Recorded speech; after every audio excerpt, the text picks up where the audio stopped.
হতাশা জীবনে চলার পথে হতাশা আসবেই। তাই বলে কি থেমে থাকা যাবে? থেমে থাকা যাবে না।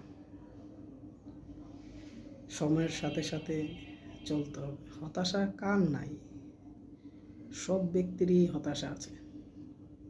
যেমন মনে করেন ডাক্তার, রোগী না থাকলে হতাশা, তার রোগী দরকার।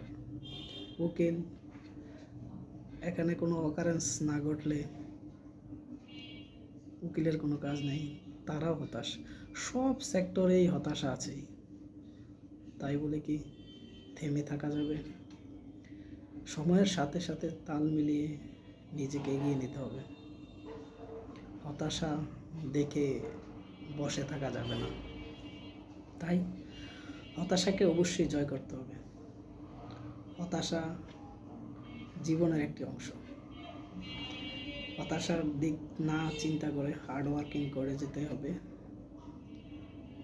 একমাত্র কাজই হলো হতাশা নির্মূল করার একটা দিক। তাই জীবনে হতাশা আসবেই, হতাশা নিয়ে বসে থাকা যাবে না। Thank you guys, subscribe my channel. Thank you.